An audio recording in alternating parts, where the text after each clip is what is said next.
All right, so in Deuteronomy 12, Moses begins a section of detailed laws, and it starts with worship. It starts with worship, and the message is clear. When you enter a land, destroy false worship and worship God where He chooses, not however you want. Okay, so God is calling Israel to purity in worship and centralization of sacrifices at a place He will later reveal. Eventually, that becomes Jerusalem. Okay, so I'm going to separate this chapter into one, two, three, four, and the last part with the themes and lessons. So five parts. Okay. So let's start with the first part, which is destroy false worship, verses 1-4. Moses commands, destroy all pagan worship sites in the land, high hills, under trees, altars, pillars, and Asherah poles. Break down their idols and erase their names from those places. You must not worship the Lord your God in their way. Lesson. God is not interested in being worshipped with borrowed, corrupt methods. True worship starts by removing false worship, okay? Second part of this beautiful chapter, worship and the place God chooses. Worship in the place God chooses, verses 5-14. Once in the land, Israel must go to the place God will choose for His name, eventually Jerusalem. There they are to bring burnt offerings and sacrifices, tithes and offerings, vows, freewill offerings, firstborn of flocks and herds, and celebrate and rejoice before the Lord as family, right? So they are not to offer sacrifices just anywhere like they did in the wilderness. Lessons. Worship must be God-centered and not self-directed. God chooses the place and the way, okay? Eating meat versus sacrifices, verses 15-20. This is the third part, okay? Regular meat, non-sacrificial.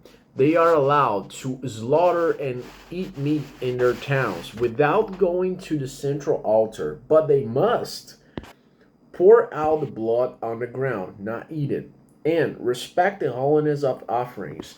Those still must go to the central place.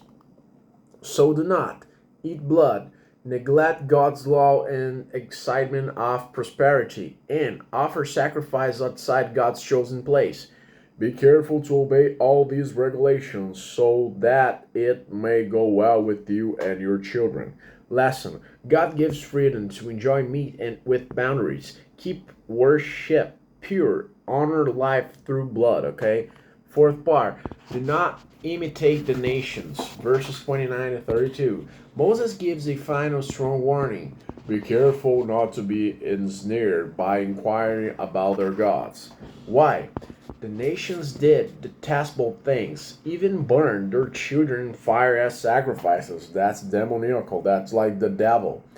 God says, do not worship me the way they worship their gods. And do not add to or subtract from my commands.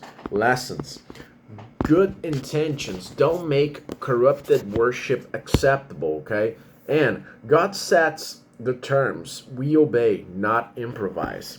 So let's cover the last part of this chapter, which is the themes and lessons from Deuteronomy 12. The first one is tear down false worship before building true worship.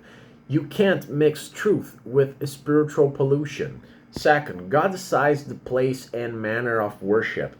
God is not a DIY activity. It's a relational response to God's holiness.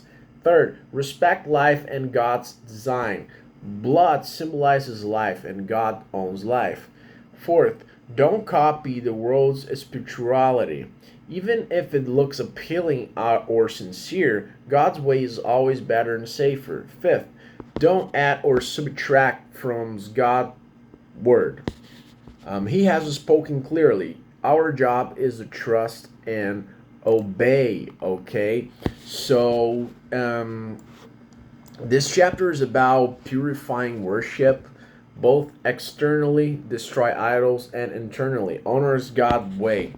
God calls his people to worship in truth with joy and reverence, not by imitating the world around them.